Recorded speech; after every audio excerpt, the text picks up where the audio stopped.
This is LBC from Global, leading Britain's conversation with James O'Brien. Good morning. It's 4 minutes after 10, and it goes against my instincts, you know. It goes against my better instincts. And yet, the times when we've done it, which are fairly rare, it has been indubitably, absolutely the correct thing to do. When we find ourselves circling back to very similar territory to the territory that we've already explored the previous day or the day before that. I mean, there were times, weren't there, during Brexit, and I suppose most obviously during COVID, where it felt as if there was only really one story in town, one thing worthy of our attention. But I'm just going to run something by you, if I may. And it literally occurred to me 5.5 minutes ago, while I was in the production office just chewing the fat. And it literally occurred to me in that moment that we've entered, well, no, maybe we haven't, but we could enter the don't look up phase. I don't know if you remember the call yesterday. I don't know if you were listening, where to a caller who brought the 5 stages of grief into the conversation, of which, of course, denial is a crucial part, and it is still there, a denial of the gravity of the situation that we're currently facing as Donald Trump essentially leads America out of the post-world order. It's impossible to exaggerate the significance and the importance of this moment, if, as seems almost certain, the traffic continues to move in that direction.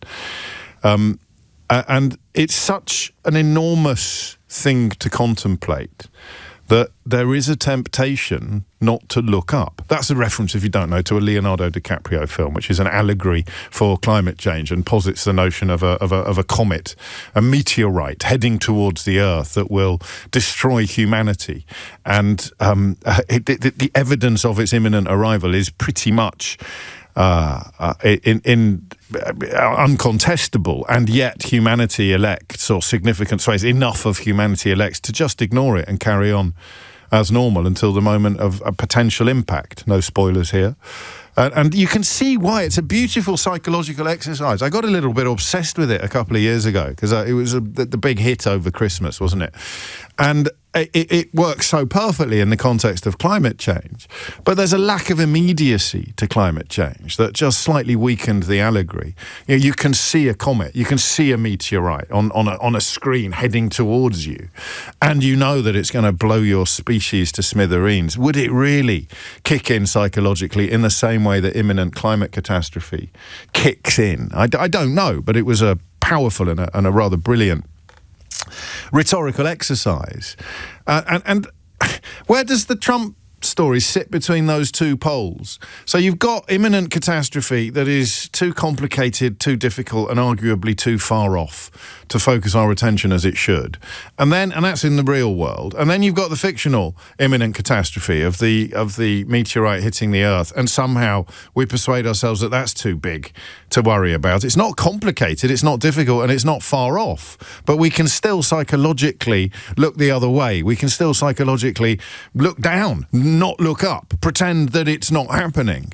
And I don't know where this story fits into that scale. It's been an incredible 3 days, 2.5 days, where, I mean, you've gone, remember, it was only on Monday that people were telling us that Donald Trump is brilliant and the invasion of Venezuela or the annexation of Venezuela is wonderful and you shouldn't worry about international law, and I love him because he upsets all the right people. Admittedly, there aren't many people doing that anymore.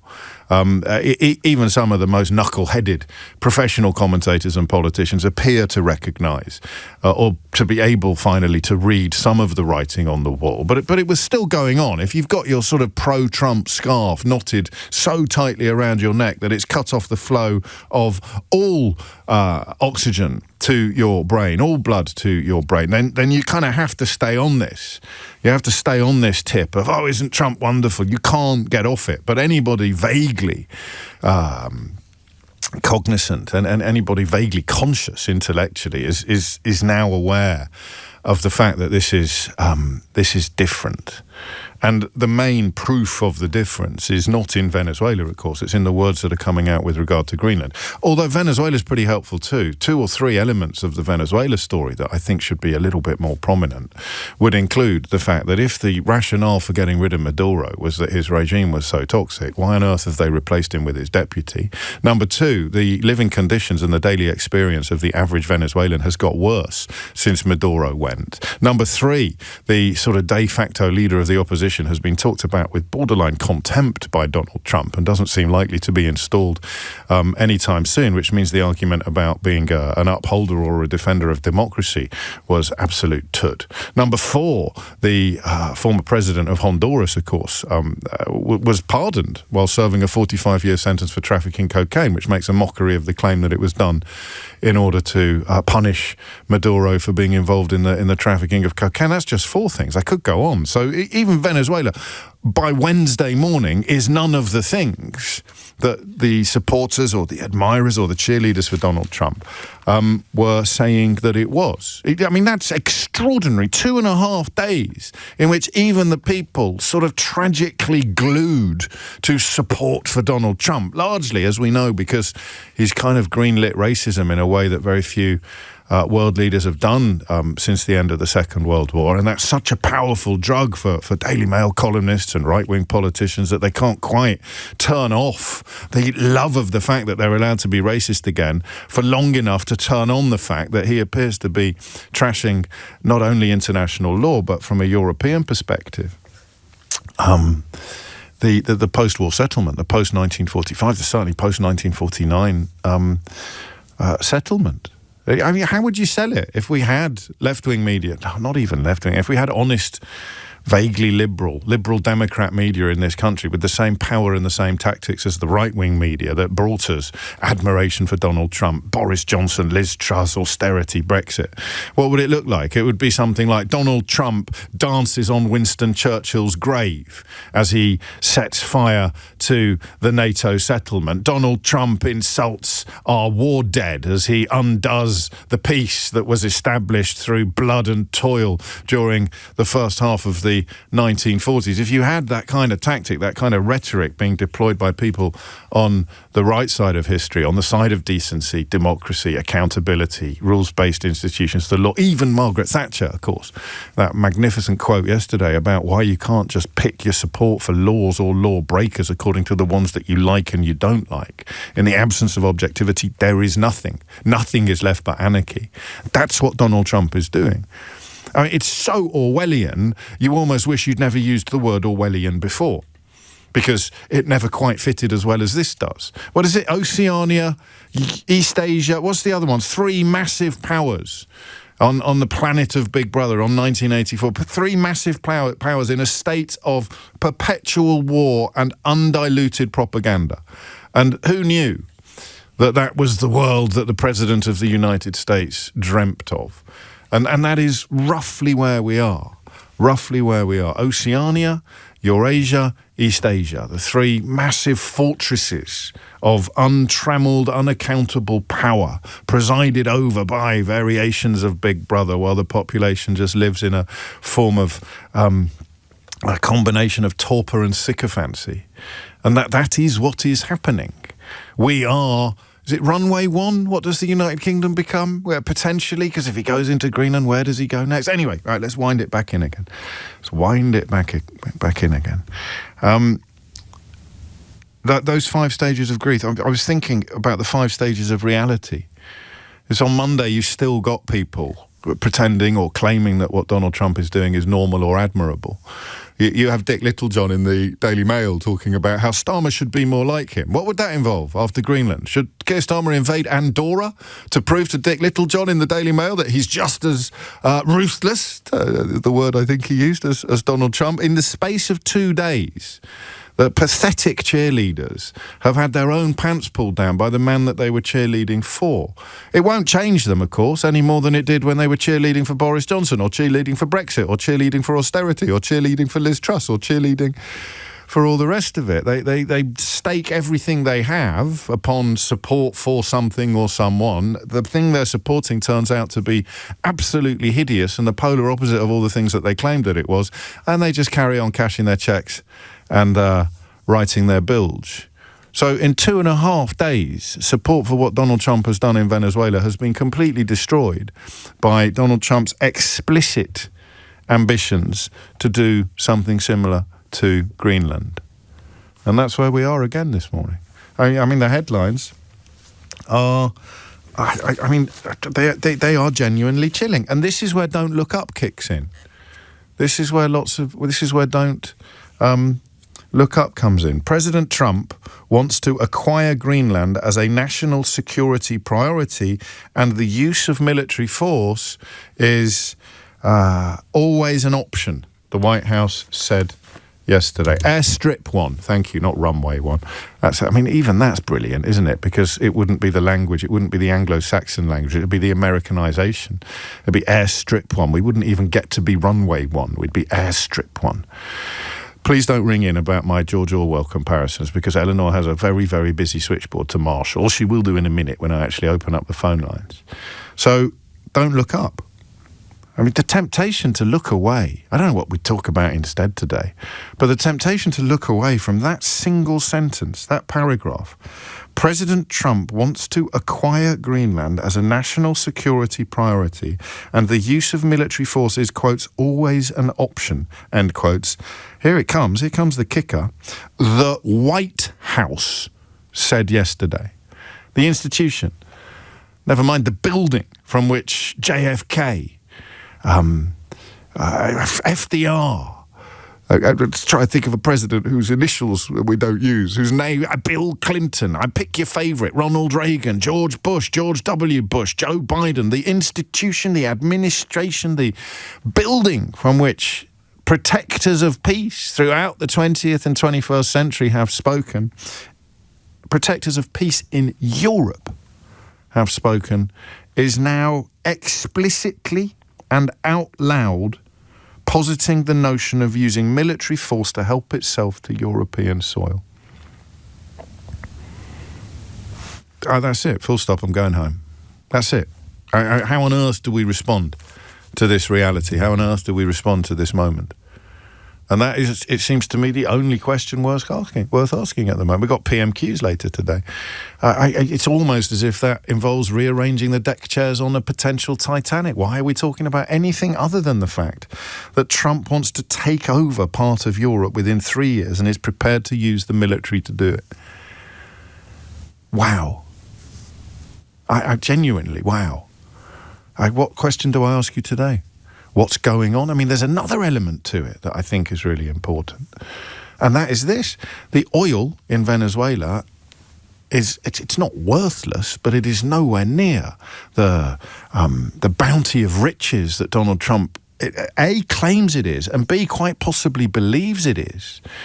A great piece in the Telegraph today about what it is actually like, what the oil will cost to extract, how much it will be worth when it is extracted, the thickness of it. I'm obviously a physicist or indeed a geologist. I'm not an expert on oil, but the idea that you just turn up with a hose pipe and a spade and start shipping cash straight out of the ground is just completely wrong. The headline, and this is one of the people on the Telegraph who's not mad, Ambrose Evans Pritchard writes, Trump's Venezuelan plunder is almost worthless. I really recommend this article.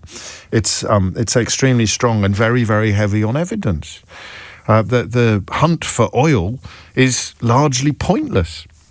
The stuff that's left, although there is loads of it, is the worst possible oil available. Maduro and Chavez and sundry other cronies have stolen everything worth having from that country.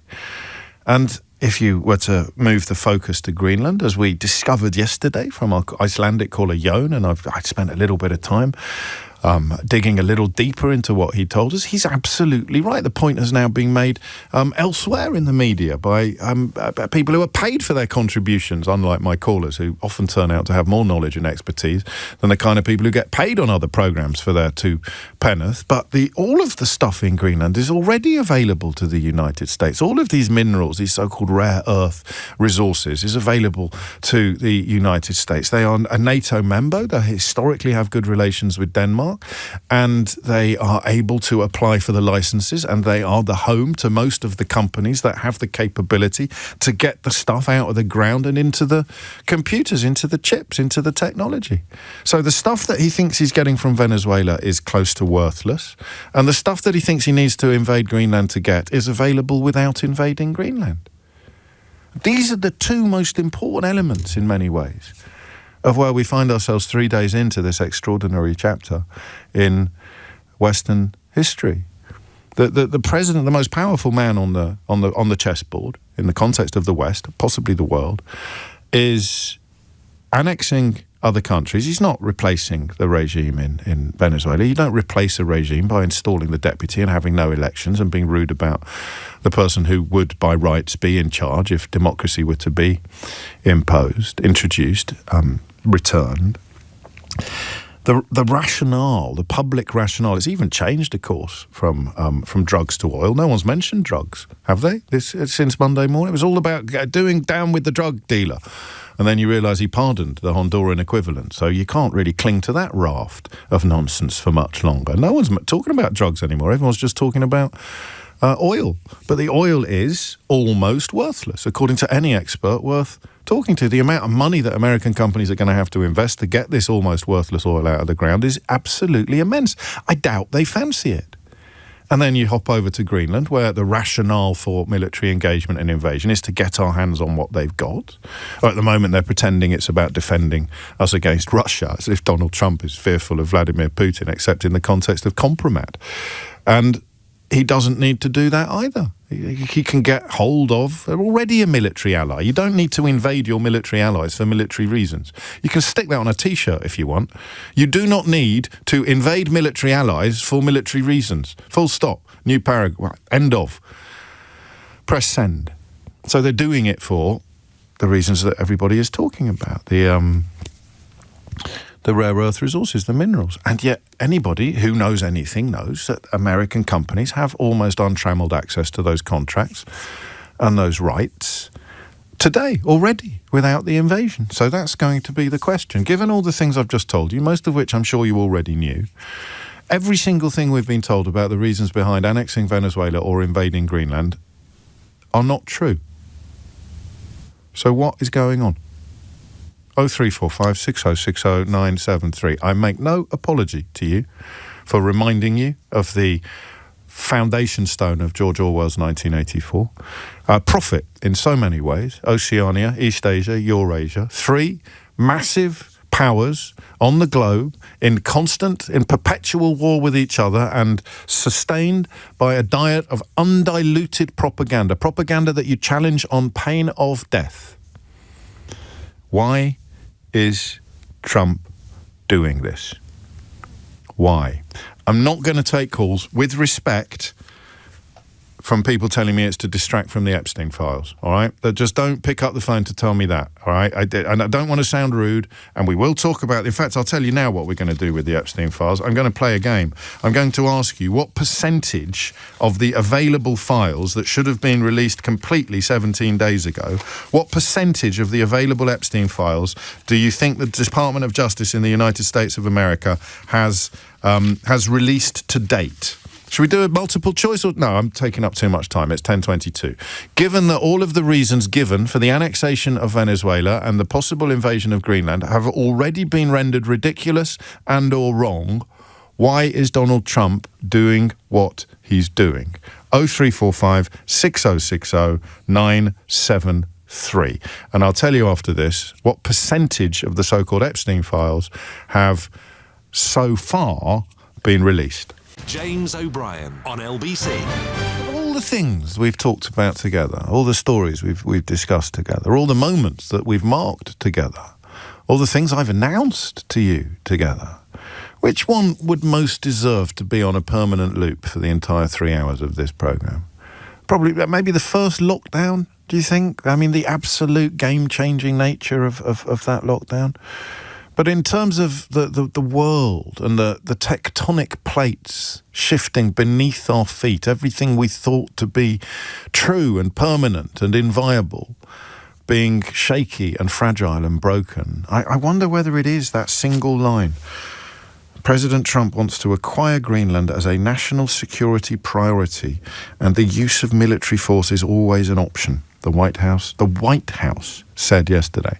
Not sources close to the White House, not favoured journalists, not people who are seeking the president's ear, not conspiracy theorists, not headbangers on Twitter, not Billy Buncher numbers with the Union flag avatar, but the actual White House.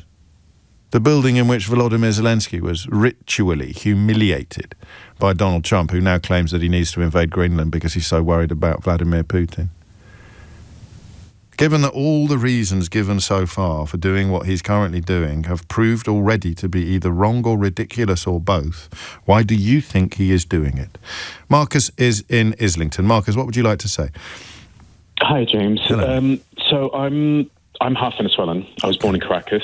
But my mum was English, from Yorkshire, and I moved here in the 90s. But I have family in Venezuela, and for the last few decades, I was there in October actually, right? While the Armada, the greatest Armada in the history, was amassing in the Caribbean. Yes. So I've got first-hand experience, and obviously Saturday morning was horrific. I was shaking watching the images, just thinking, just at that point, not knowing how it was going to unfold.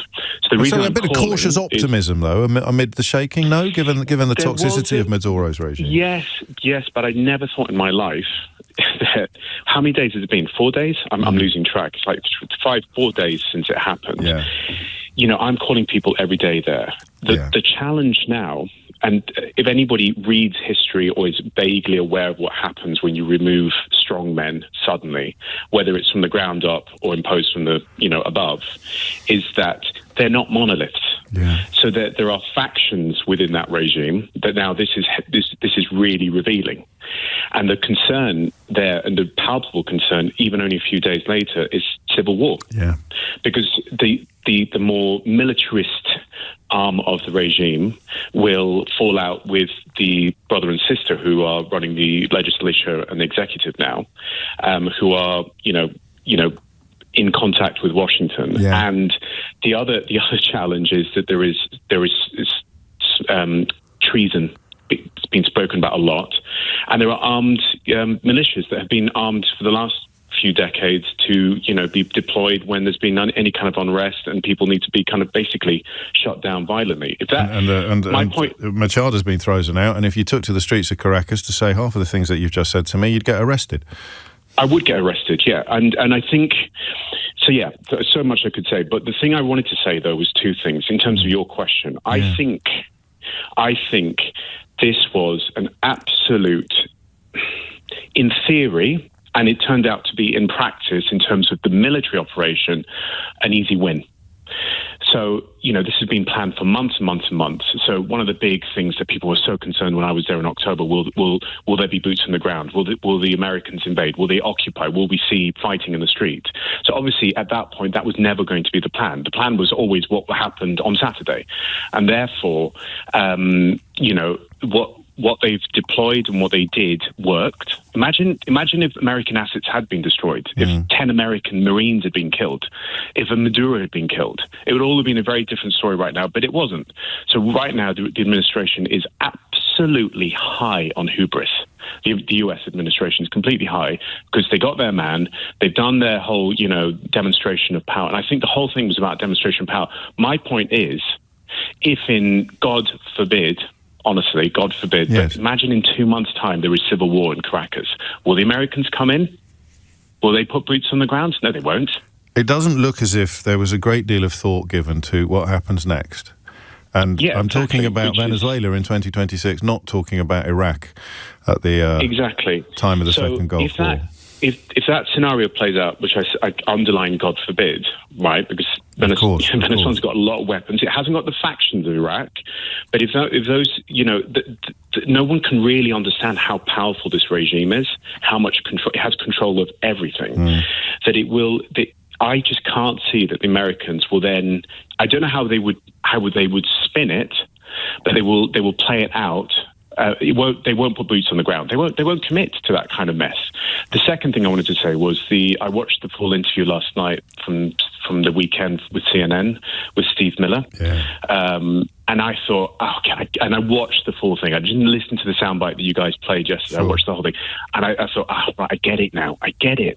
He's an absolute mad ideologue, and all the Venezuela thing is, to be honest with you, I think, having watched the full press conference on Saturday, it's a cocktail of competing ideologies. You've got Marco Rubio, has always had a bone in his mouth for knocking down Cuba and socialism and communism in the Caribbean and Latin America. Job done. You got Pete, who just wants to kind of, show off American might and power. Job done. You got Miller, who wants to do this, polar hemisphere to take power over thing. the entire hemisphere, and subjugate non-WASPs, really, to have a sort of white supremacist model in place. And I also feel a kind of, I don't know, a slight undertone. Well, maybe not slight, but undertone of racism in all of this. For sure. This.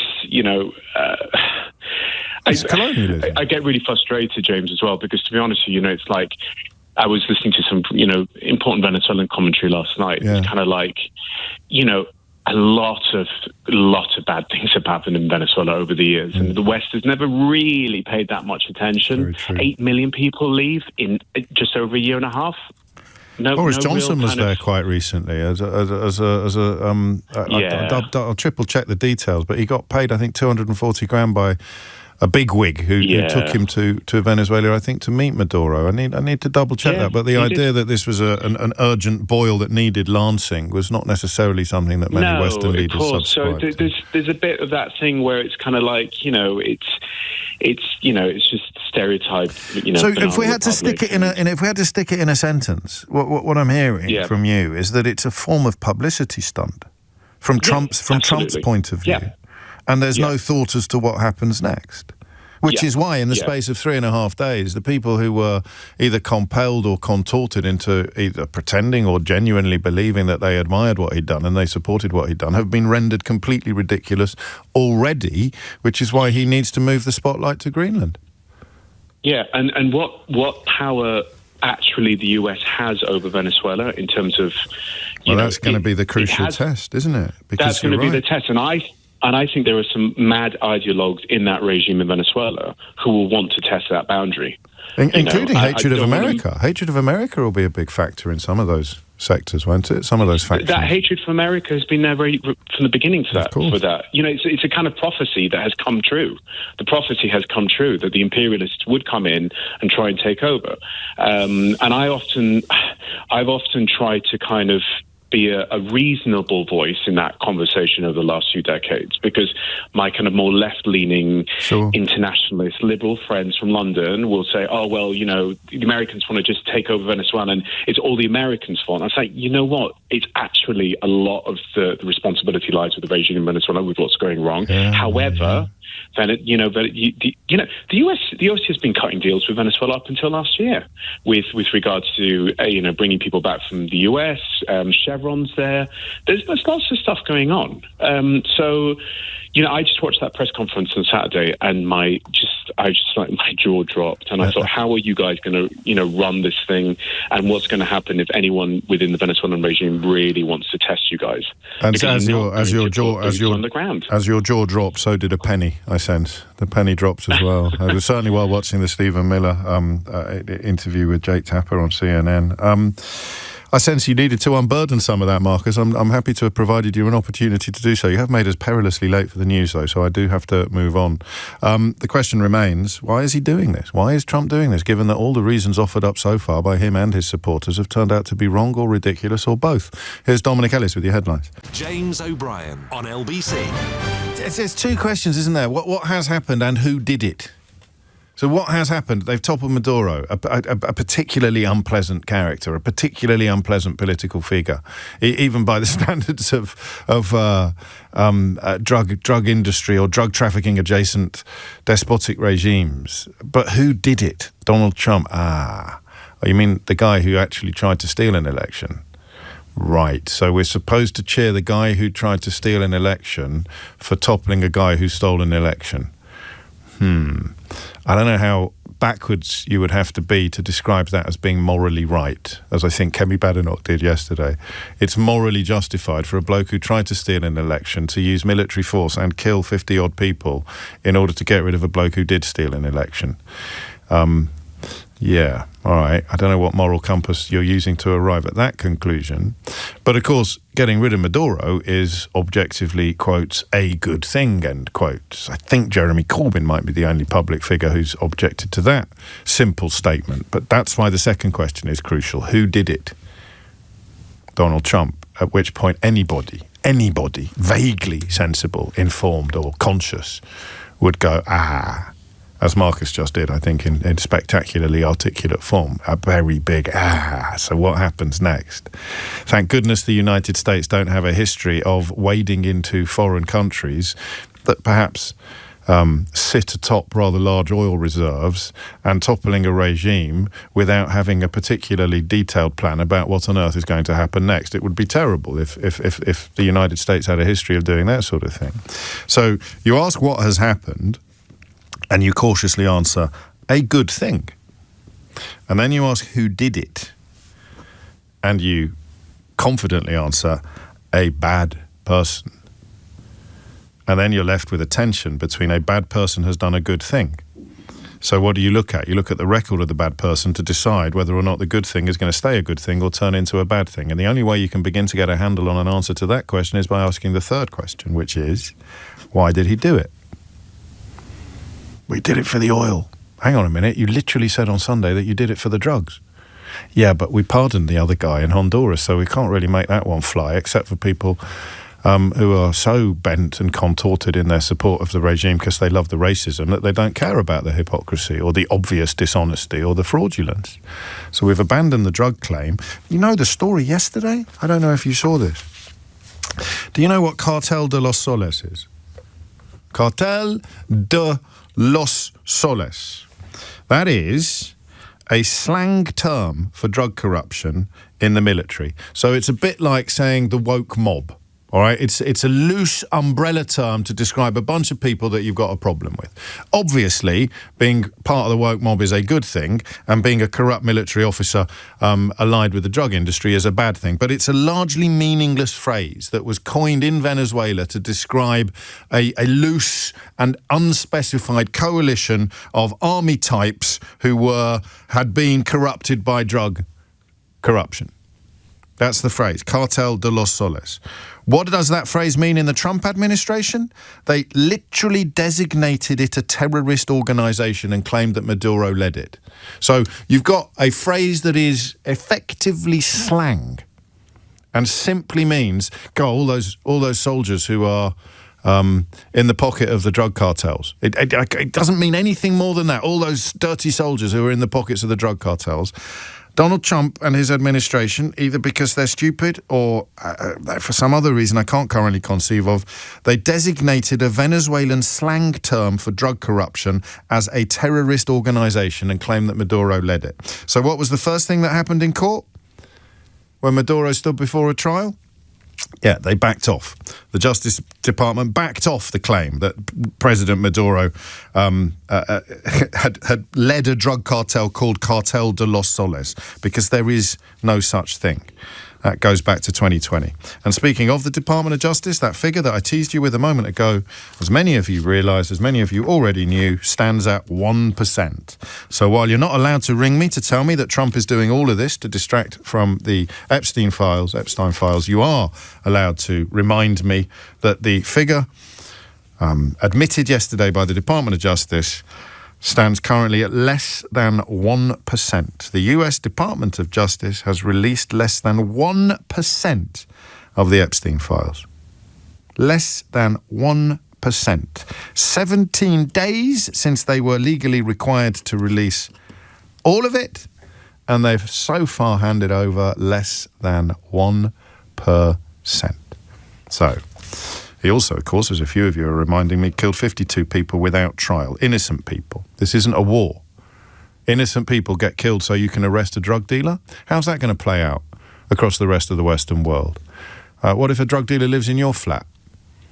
Are you collateral damage if the authorities decide to arrest him? Absolutely everything is chilling and relatively unchallenging, except this one question. Given that all the reasons given for doing it are either wrong or ridiculous or both, why do you think he's doing it? Andreas is in Calgary, in Canada. Andreas, what would you like to say? I'd like to say I think his reasons for doing it is legacy. He's a failed businessman who's almost 80 years old, clearly failing in health. And so I think he's trying to make himself look like a war hero. And the people around him are more than happy to use him to push that agenda and see if Europe, if the rest of the Western world will actually hold on to international rules, because it doesn't seem like it. So now they're testing the waters. And yeah, I think Greenland's next, or Canada, really. And there's two engines there. There's the engine that motivates Trump, which is venal and petty and narcissistic. Ego. Yeah, totally. I mean, that's the classic hubris, really, in the concept of Aristotelian tragedy. But the second engine, the one that motivates Stephen Miller and, Jared Kushner. Say again? Your previous caller said it, right? Ideologue.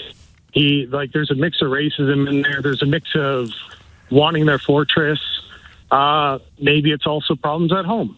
It's easier to unite people if you can go to a war. Domestically, things aren't going very well, so historically when despotic regimes have got troubles at home, they invade or they launch campaigns against foreign countries. Putin, most obviously, and most recently. Talk to me a bit about the racism.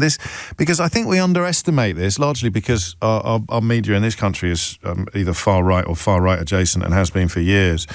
But the idea most of ours is too. Well, in Canada, really, that surprises me. But look up, do your own research. When you've got time, I will. Look up and see who owns most of our media companies. Yeah, I will.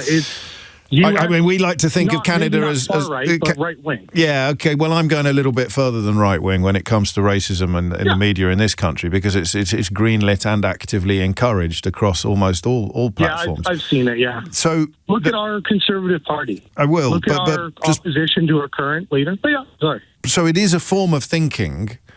I suppose we see it on Twitter most obviously that these people that there is a sort of form of racial hierarchy, and you shouldn't have Muslim mayors and you shouldn't have immigrants with equal rights, and the Stephen Miller ideology is to push that project forward. Yeah, I mean, it's the easiest way to divide people too. Visual differences, right? Yeah, of course it is. Visual and cultural differences are the easiest way to divide people. And the flip side to that is the easiest way to build a power base is to point out another who you can say is stealing from you or is doing better than you. And you can usually see it as a protection of inequality or a protection of wealth. But in the context of the Project 2025 and the National Security Statement last year, and it's very hard. It's hard to analyse this because it's a feeling, isn't it, rather than a factual. These people feel that they should be ruling their world, that they should be able to do whatever they want. It's why, for example, diversity, equality and inclusion have become dirty words in their minds, because they hate that idea. It's odd, isn't it, that you have people like Marco Rubio, you have someone of Cuban extraction in the regime, you have Jewish people, you have Donald Trump's son-in-law, because that historically these ideas go after everybody who's not Aryan, ultimately. And that seems to be where some of these characters are coming from. And they are using Trump to forward their own agendas, the Steve Bannon type agenda. Also, you mentioned wealth inequality as well. I think it's really easy for people to forget that they may agree and they may want the power, but they're, like you said, Marco Rubio's Cuban, right? Cuban descent. He's not. He's the enemy as far as they're concerned. To them he is, but they don't see it. You don't see it yet. And then you see the sort of low-level pound-shot British equivalents where you have our politicians of Asian extraction claiming that they can't really be English in the hope of assuaging these sort of beasts of bigotry, which you can never do. Thank you, Andreas. Phone lines are open. Question is simple, but the answer is not. 0345 60973. Why is Trump really doing this stuff? Because it can't possibly be. It literally can't be for the reasons that he claims. And so far, you've got publicity stunts, you've got legacy, you've got the people behind him being embarked upon a sort of white supremacist project where, it's a paraphrase Orwell, Oceania rises from the waves and Europe is left in kind of tatters. United Kingdom reduced to being airstrip one. Any other offers on why this is really happening, because it can't possibly be happening for the reasons that we're currently being given. It's 10:48. James O'Brien on LBC. It is 10:51. You're listening to James O'Brien on LBC. There's another element to the legacy argument that Andreas just made, which is even simpler, and it speaks to the two-dimensional way in which Donald Trump operates. Like a kind of 6-year-old. I don't know quite what that age is when they develop an ability to stamp their foot hard enough that they can no longer be ignored by their parents. And then a certain type of parent starts dancing to the toddler's tune. The rampaging toddler tantrum becomes the rule by which everybody in the house lives. That's the world. That's the White House. That's the United States of America. But Greenland's just enormous. I don't fully understand. I keep telling you all the things that I'm not. I'm not a geologist. Neither am I a geographer. So I don't really get the Mercator projection, the conformal cylindrical map that Gerardus Mercator drew in 1569. But it shows you how enormous Greenland is. And if Trump, in his own two-dimensional toddler tantrum kind of way, is looking for legacy, as Andreas suggests, then simply co-opting Greenland. And, at this point, I would say, imagine Greenland with the United States flag superimposed over it.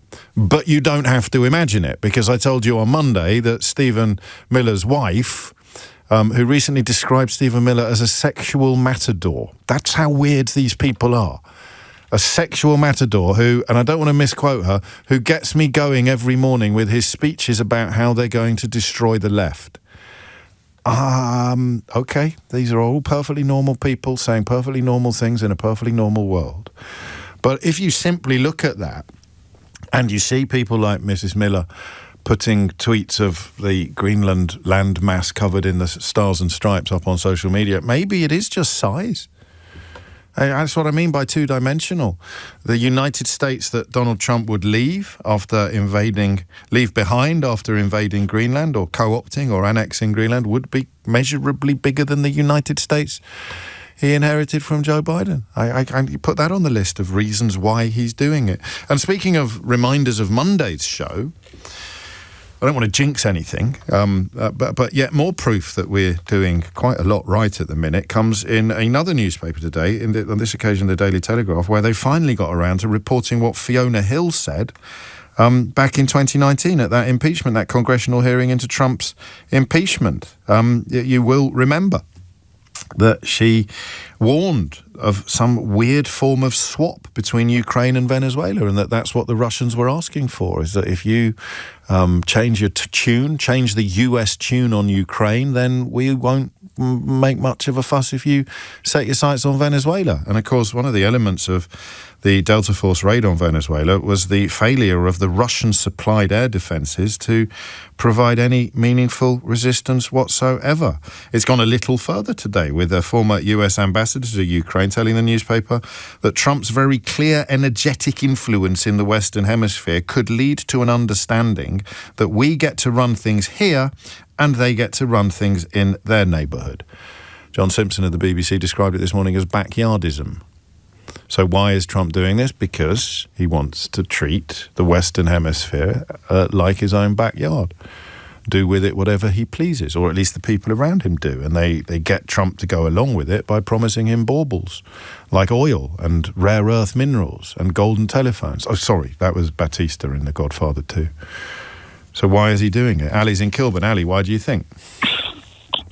Hi, good morning, James. I'm still smiling at the thought of Stephen Miller as a sexual matador. Olé! I mean, that's a crazy image. Well, who are we to argue with Mrs. Miller? And you know, the thing about Stephen Miller is that there was a recent article about him in The Guardian that he models himself on Mussolini. He's a big fan of Mussolini. He even styles his hair to look like Mussolini. That can't be true. You've made that up. I read that somewhere. I swear. Okay. I don't think we're moving into libelous territory necessarily there, but I think we should probably double check it. The stuff about him being a sexual matador is definitely true. I've seen it with my own eyes. Wow. Not the performance, not the proof, but the claim from the wife. Anyway, back to the question in hand. Why is he doing this, given that the reasons we're being given are so obviously untrue? Well, one of the authorities on authoritarianism and dictatorship, and if you like, with this administration, the proto-fascism, is Hannah Arendt. I'm sure you're familiar with that. Yeah, the banality of evil. Yeah, and the thing is that these types of leaders and rulers, if you like, they like gestures. They like big gestures. And one of them is actually demonstrating force and also gestures like monuments and palaces and things like that. Yes, so the two things that have happened in recent times, one is obviously the attack on Venezuela and abduction of Maduro. The other one is the White House. That's, he's constructing this structure, which eventually is going to be actually bigger than the White House itself. And sticking his name on the Kennedy Center would fit into your thesis, wouldn't it, as well? Yeah, it's not really my thesis. It's in the literature about authoritarianism. Take the win. So, yeah, and I completely agree with your two previous callers. And I'm hoping to sort of complement what they said. And I think, this kind of ties in with, then he can, on the back of this, then he can bully countries around the world. The Iranians are shaking their boots at the moment. Which again, we won't. Iranian myself. I say this cautiously to you, but not many people will be losing sleep over the idea of the Iranian regime being frightened or being fearful. But then the question returns, doesn't it? It's not what is happening, it's who is doing it. So if somebody is putting the frighteners on the Iranian regime, most Iranians, certainly most Iranians in this country, would initially be delighted. Then the question of who is doing it and why kicks in, and the delight begins to dilute. Yeah, absolutely. And also the way Ms. Machado has been treated.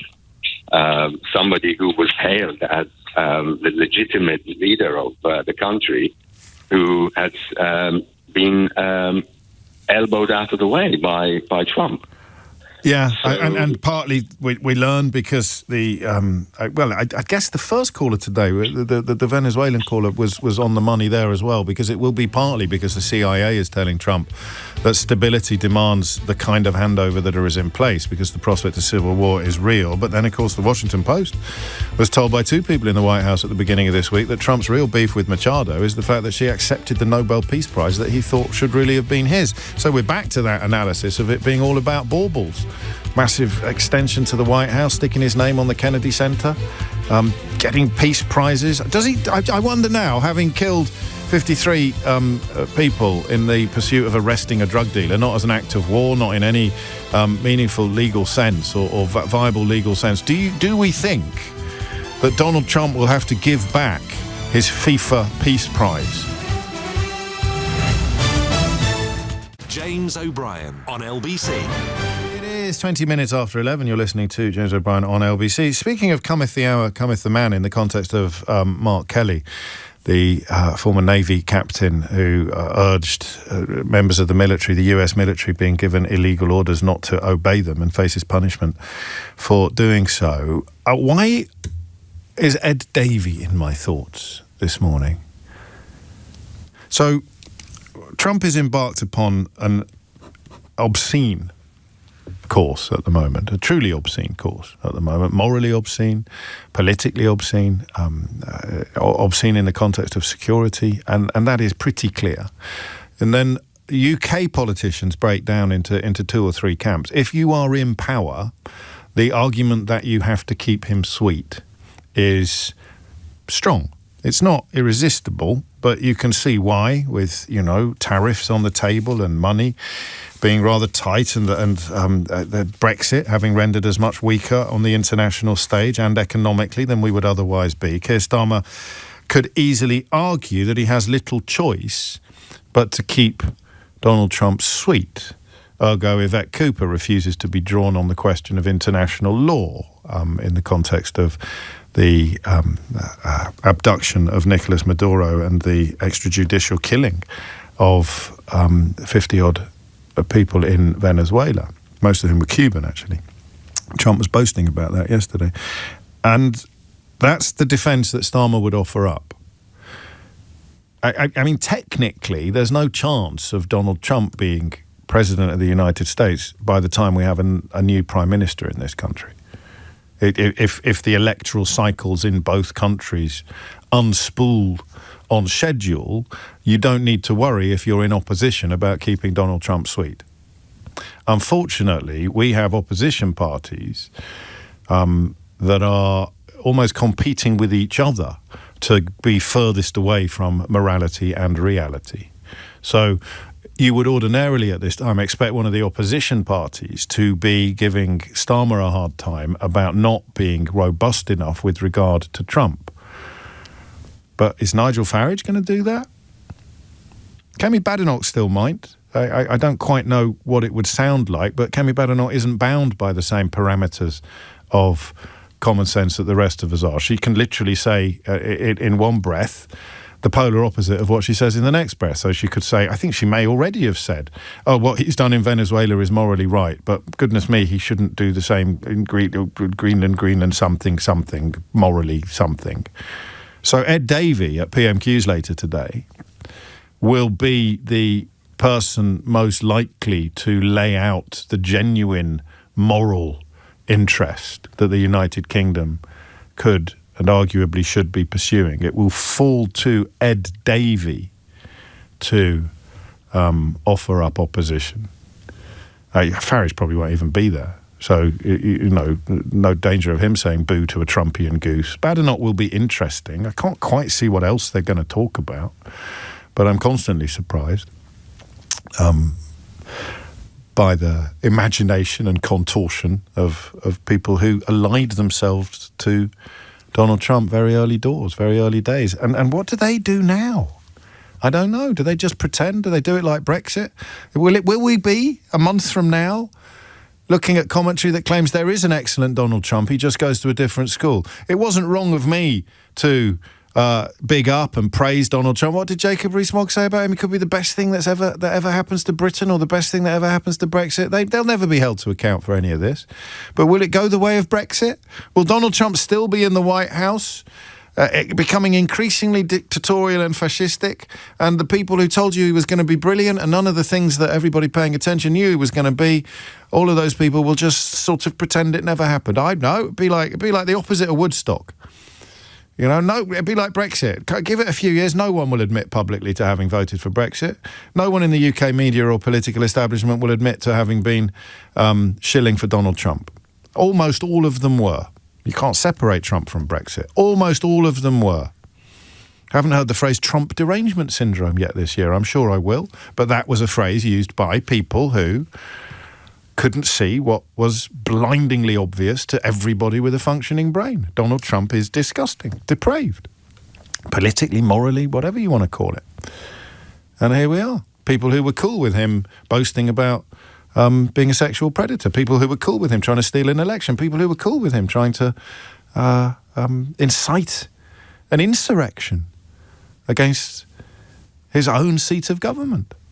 Oh, that's Trump derangement syndrome. How can you care about things like that? How can you care about a bloke who boasts about grabbing women by their genitalia? How can you... Oh, God, these woolly liberals, they're so soft, aren't they? These woke snowflakes who think something's bad about trying to steal elections. Woke snowflakes.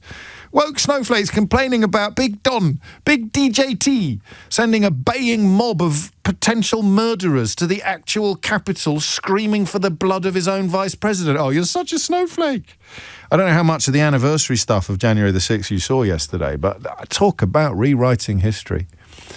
Of course, in the digital age, you can't rewrite history because the front pages of newspapers that have gone back to weakness and cowardice in the face of Trump's threat are there for time immemorial. The front pages describing an insurrection, describing an incitement, describing the murderous mob whipped up into ever higher levels of hatred by Donald Trump. It's all there in black and white. It's on the record. However hard they tried to pretend it never happened or to insist upon the lie that the election was stolen. All of the people sitting there now, today, January 2026, going, oh, crikey, I didn't see this coming. Greenland, you say? Oh, gosh, he seemed like such a nice person when he was boasting about grabbing women by the genitals, trying to steal election and inciting insurrections against his own colleagues. He seemed so nice when he was doing all those things. I can't believe he's got designs on Greenland. So you could argue, probably should argue, that Starmer can't go where he would want to go in terms of criticism and condemnation. But opposition leaders can. Opposition leaders could. Nigel Farage won't. Kemi Badenoch probably won't. And if she does, she automatically becomes a hypocrite because she's already praised the actions in Venezuela, even as everything gets measurably and visibly worse for Venezuelans. And then you're left with Ed Davey. So for not the first time ever, but I really can't wait to see what Ed Davey has to say at PMQs today. And we will find out shortly before 12:15. Back to the question of why Trump is doing what he's doing, because, spoiler alert, it simply can't be for the reasons that he is offering. And if you're not spooked enough yet by the state of play on the global stage, try this headline on for size. Didn't we get it absolutely right? Russia sends Navy to guard oil tanker being pursued by US forces. Russia has deployed Navy vessels to escort an oil tanker also being pursued by US forces across the Atlantic. The ship, which has historically transported Venezuelan crude oil, but is reporting that it is not carrying any at the moment, is currently between, wait for it, Iceland and the British Isles. Go on, pick a side. Nigel, pick a side. Trump versus Putin, with Britain in the sidelines. Who are you going to back? Which one are your heroes? Donald Trump or Vladimir Putin? Would Nigel Farage be backing? No wonder he won't be anywhere to be seen near the House of Commons later today. It's coming up to 11:30. I wasn't expecting to kick in a monologue on the second quarter of the show, but it is a rather different prospect that we face. So I'll come to Becky first in Potter's Bar after the latest news headlines. In the meantime, still time for you to answer these questions. Why is he really doing it? Answers currently include publicity stunts, legacy, I'm going, at the moment, pick a favourite. Should we take text votes on the favourite? I think someone has shown him the Mercator, I'm going to say it right finally. Someone has shown him the Mercator projection, a map rendered cylindrical which makes Greenland look as big as Africa. Someone has shown him that, and he's decided, I want that massive place there. What's it called again? Greenland. Why isn't it green? Why isn't it green if it's called green? I said to them, a lot of people want to know, why is it not green? I'm not an impressionist, I grant you. After PMQs, we'll be joined by a former bigwig at Twitter to talk about the disgusting things currently going on that platform. And if you're not across the story, you're not going to believe me when I tell you how disgusting they are. And then something that a lot of you have been calling for, and I have been calling for as well, off air, a Greenland expert, someone who can just tell us, give us a crash course on Greenland.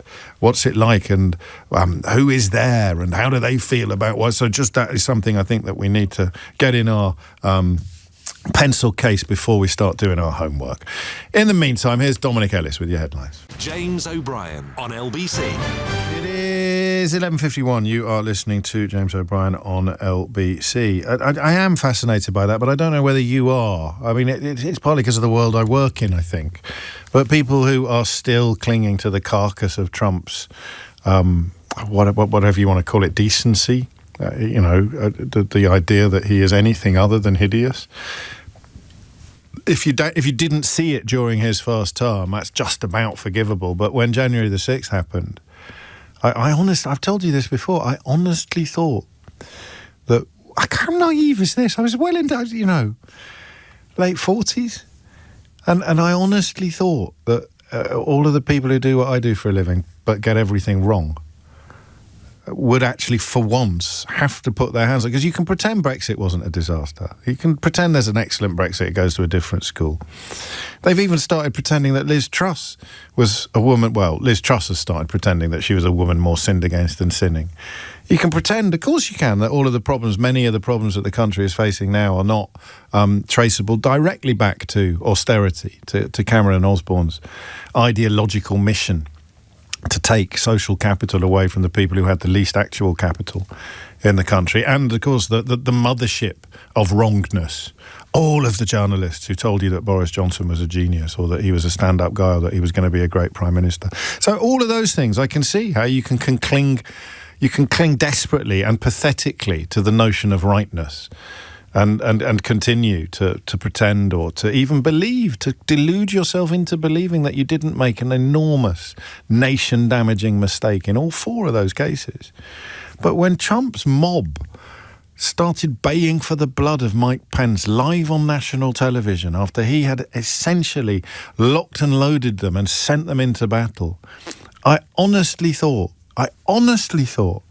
that would mark a moment in our in transatlantic history, where everybody in this country, whether they were writing columns for the Daily Mail or presenting radio programs, I thought everybody would just have to go, sheesh, sorry about that. Not quite sure what happened. Got a bit caught up in the events. Probably should have spotted it when he started boasting about sexually assaulting women, but that is the deal breaker. And I mean, the depth, the strength, the level of my naivety, because I was just confining my thoughts to fans and cheerleaders in the UK media and political orbit.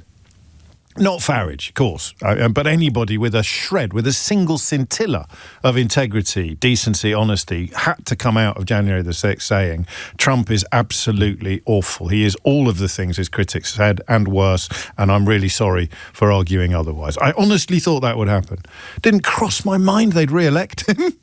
It's just, dear. And they pay me for my insights. It's extraordinary, isn't it? But here we are again in that moment, and I am fascinated by that question of how you can sustain support for somebody if it's not just racism. They took down displays honouring black soldiers at World War II cemeteries in the Netherlands last year. You may have missed it. Happened late last year as a direct consequence of Trump policies.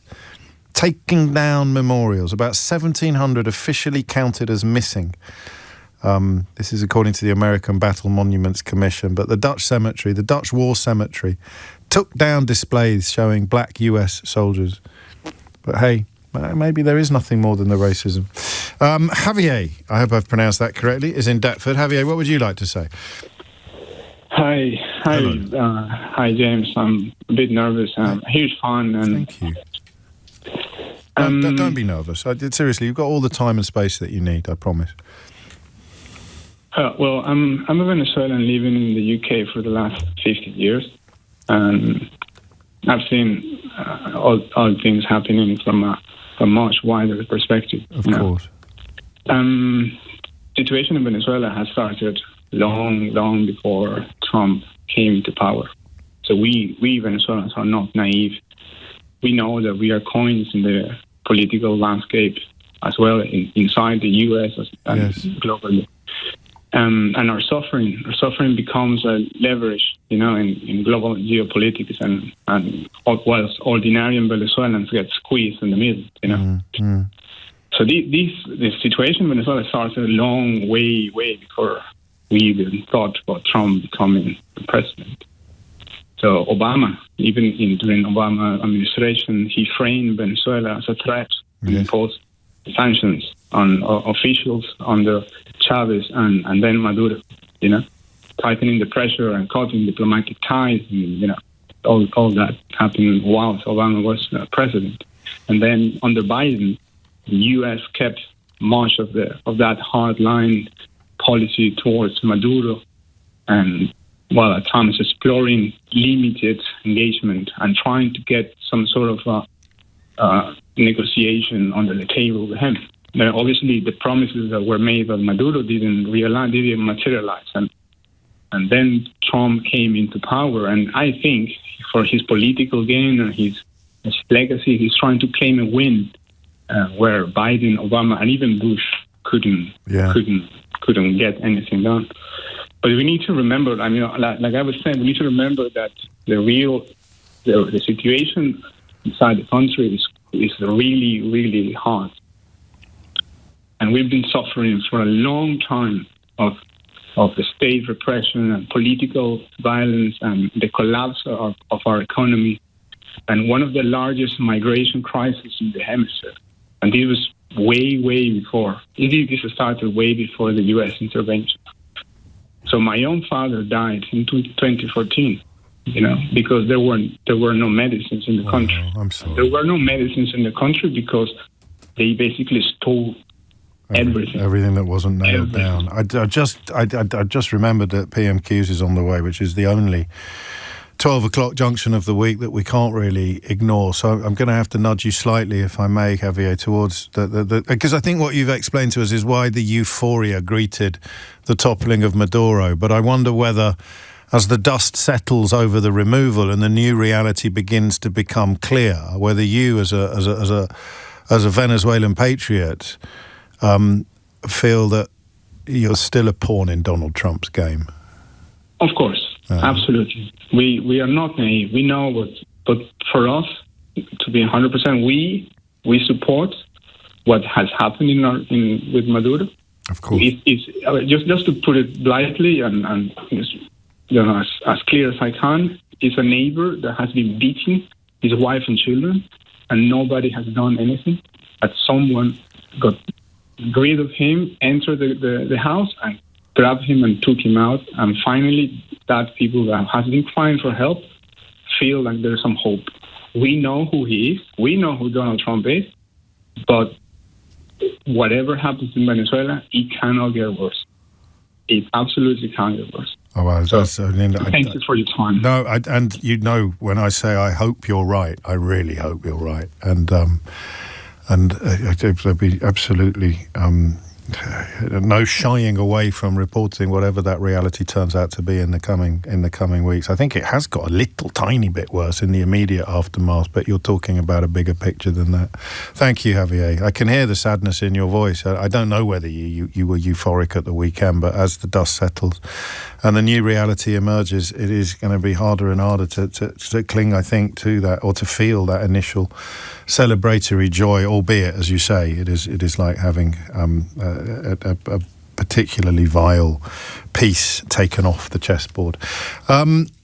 That's no way to introduce Natasha Clark, LBC's political editor, who is here to cast her eye over the first PMQs of the year. Tricky or obvious? Because, I mean, I would say, how can they talk about anything other than Donald Trump? But Kemi Badenoch does sometimes take me by surprise. Yeah, he's the elephant in the room, isn't he? Donald Trump really dominating foreign affairs all over the world, really. And obviously Starmer would love to have started the year talking about the cost of living and all of his things that he thinks that we want to focus on ahead of those really crucial local elections in May, after which many people still think there's a possibility he might face a leadership challenge. But you are right, there could be anything of Kemi Badenoch really to bring up. A couple of ideas, the farming tax U-turn, which we had just before Christmas. Yeah, that got buried, didn't it, by sort of crackers and Christmas pudding? Exactly. Everybody was totally do we know exactly what? I mean, is it gone completely? Has it been watered down? Is it? Yeah, it's been watered down very much. They've changed the thresholds that farmers will have to pay that inheritance tax at. They've raised it from, I think, 1 million to 2.5. Okay. So it's a really big climb down. It's not going to affect many family farms anymore at all. Kemi Badenoch's been campaigning on that, so she might mention that. Another thing she might want to then allude to is business rates and the growing Labour rebellion around this. The business rates are meant to be reevaluated in a couple of months' time. In April, that will kick in, and that's going to really hit a lot of firms. She's been banging the drum on that one. But of course, Donald Trump, world affairs, Greenland, Venezuela, it's the elephant in the room, isn't it? It's completely dominating all of Keir Starmer's attempts to try to get on the domestic front foot. He's been in Paris, obviously, yesterday talking about Ukraine. We had the announcement of them putting troops on the ground. And Fred Davey, I'm sure he's going to mention Donald Trump, isn't he? He's called him a bully earlier today and keeps pressuring the Prime Minister to do more. Fred Davey there, but you said Sered Davey. Sered Davey. Yes. I think he's going to obviously push him on why we are still trying so hard to appease this guy, and if we are going to get a peace deal in Ukraine, can we really trust that Donald Trump and America, as you've been saying for so long, I didn't point that out today. I haven't even got onto Ukraine, but that's why France and the UK have to make the announcement that they've made, is because the role of the United States is no longer the role of the United States. I don't know, will it be fractious? Or I mean, it used to be at times of international peril, the whole house would sort of come together, but those days seem to be behind us. Yeah, Kemi Badenoch doesn't tend to lean into that, into party sort of unity aspect, does it? She doesn't really do that, and we did see a lot of that over Ukraine. I think what her strategy might be would be to ask the Prime Minister, well, how are these troops going to go to Ukraine? How many will there be? Where will they go? Sort of the logistics questions that you might sort of expect opposition leaders to sort of press on. But you're right, I imagine she probably won't welcome anything that the Prime Minister is doing. She seems to find that incredibly hard to do so, doesn't she? Yeah, it's footballification, I suppose. If he announced that he was going to beatify Margaret Thatcher, I suspect Kemi Badenoch would find something. Yeah, she doesn't like agreeing with him complain about. But he doesn't like agreeing with anything that she does either. So just to be fair, that's probably true. 3 minutes after 12, and we will cross immediately to the House of Commons as soon as the leader of the opposition, Kemi Badenoch, gets to. In fact, we could do it now. You see, I wasn't joking. Thank you, Mr. Speaker. And, Mr. Speaker, may I welcome the Prime Minister's efforts to advance peace in Ukraine and his joint statement on Greenland. The last few days have seen significant international events. The US operation in Venezuela, threats towards Greenland, and an agreement to put British troops on the ground in Ukraine.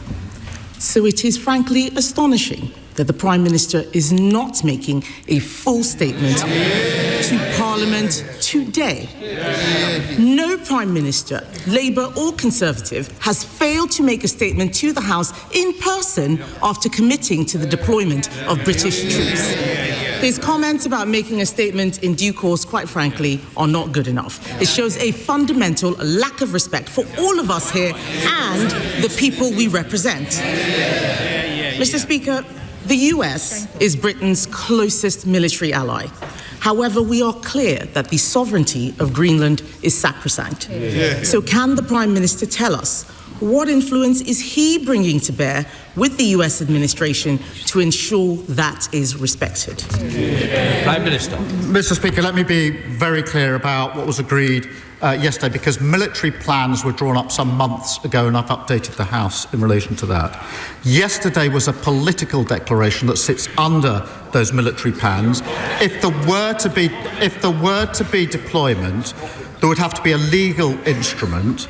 Mr. Speaker, deployment would only be after a ceasefire to support Ukraine's capabilities, to conduct deterrent operations, and to construct and protect military hubs.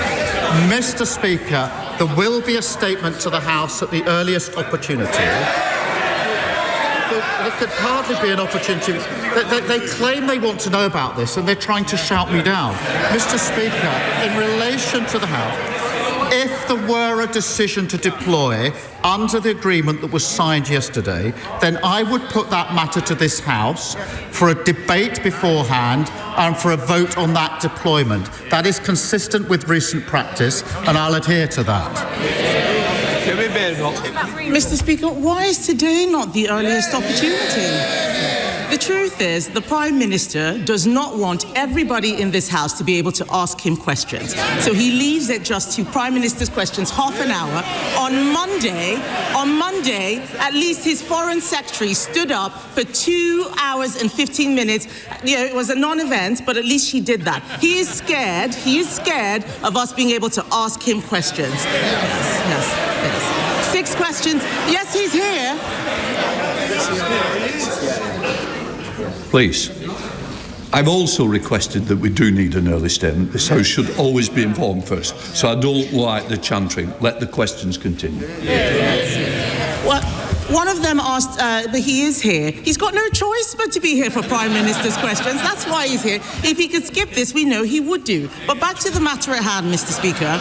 We all agree, all of us here agree, I think most of us here agree, that NATO is the bedrock of our security. Yeah. The future of Greenland is of fundamental importance to the future of the alliance. And I am sure that the Prime Minister agrees that it is essential for NATO leaders, including and especially the US, to meet. Will the Prime Minister call for an urgent meeting of NATO leaders? Yeah. Prime Minister. Mr. Speaker, she says she wants to hear about Ukraine. She's got 6 questions. She's not even asking a second question about what we did yesterday. She's got the opportunity. Mr. Speaker, in relation... Sorry, can I help the Prime Minister? You don't need to worry about the responsibility of the questions of the opposition. That's the urgent. Mr. Speaker, NATO is the single most important and effective military alliance the world has ever seen. In the 18 months we've been in power, I've done everything within my ability to strengthen NATO. We had one of the strongest NATO meetings last year, the summit, where we had more members of NATO and more unity. When I arrived back to the House to make a statement, which of course she asked for, her position was I shouldn't have missed PMQs, I should have empty-chaired the NATO summit. That's how serious she is about NATO, Mr. Speaker. He didn't answer the question, Mr. Speaker. I asked him if he would call for an urgent meeting of NATO leaders. We can all see that the situation is moving rapidly. I also note that he has still not had a call with President Trump. That is concerning 4 days after the events in Venezuela. But yesterday, he announced that Britain and France had signed, he says, a political agreement to put troops on the ground in the event of a peace deal in Ukraine. So given the Prime Minister is not making a statement about that deployment of British troops abroad, one of the most serious decisions a government and a parliament can take, irrespective of what he says, can he at least confirm how many troops would be sent to Ukraine and whether they would be in a combat role? Prime Minister. Mr. Speaker, I was with NATO allies yesterday, all day, in which we were discussing security in Europe, in particularly security guarantees for Ukraine, and we made significant progress. And I'm glad that she has welcomed that. Of course, I will speak to President Trump. I spoke to his senior advisors yesterday. We were with them all day. But Mr. Speaker, she asked me about the deployment. We released the statement yesterday. It's clear from that, but I will be clear with the House that there would only be deployment after a ceasefire. It would be to support Ukraine's capabilities, it would be to conduct deterrence operations, and to construct and protect military hubs. The number will be determined in accordance with our military plans, which we are drawing up and looking to other members to support. So the number I will put before the House before we were to deploy. But I'll do more than that. If we went as far as a legal instrument to deploy, which would be necessary, I would then have a debate in this House so all members could know exactly what we're doing, make their points of view, and then we would have a vote in this House on the issue, which to my mind is the proper procedure in a situation such as this. Mr. Speaker, it is clear that the Prime Minister either does not have the detail or does not want to give us the detail. Yes. But this is important. He should be calling an urgent meeting of NATO leaders. He should have spoken to President Trump by now. This is important because if any such peace deal is breached, we would be in direct conflict with Russia. If the Prime Minister is committing troops, he must give more detail on how he intends to ensure our armed forces are fully resourced. Before the budget, the Prime Minister said it was his ambition to spend 3% on defence in the next Parliament. That could be as late as 2034. It is time to move from ambition to commitment. We have now had the budget. So can the Prime Minister now tell us in what year will the UK spend 3% of GDP on defence? Prime Minister.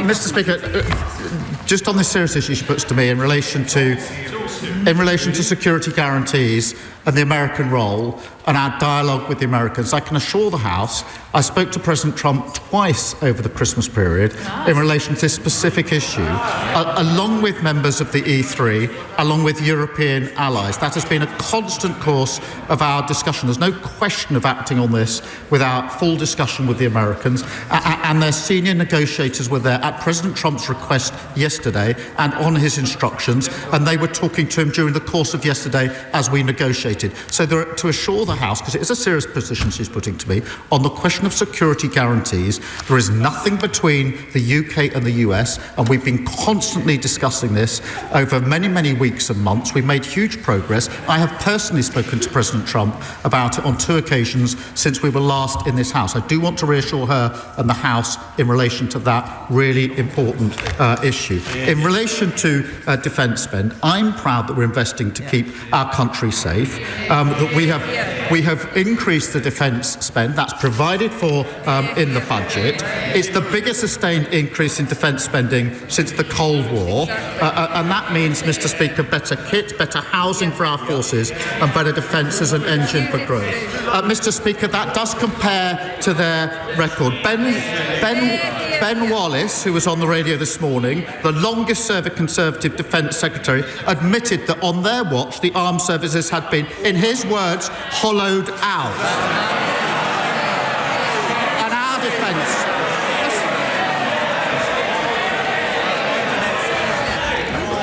Mr. Cartledge, you expect a lot, I expect something back, and that's silence. Prime Minister. Mr. Speaker, they shout shame. I'll pass that on to Ben Wallace. Mr. Speaker, the defence spending that we've put in place is 3 years earlier than the unfunded plan that they left behind at the last election. Mr. Speaker, I heard what... Oh, wait for it. What Ben Wallace said was that spending had fallen under all governments. 3%, the last time, Mr. Speaker, the last time spending was at 3% was under a Conservative government.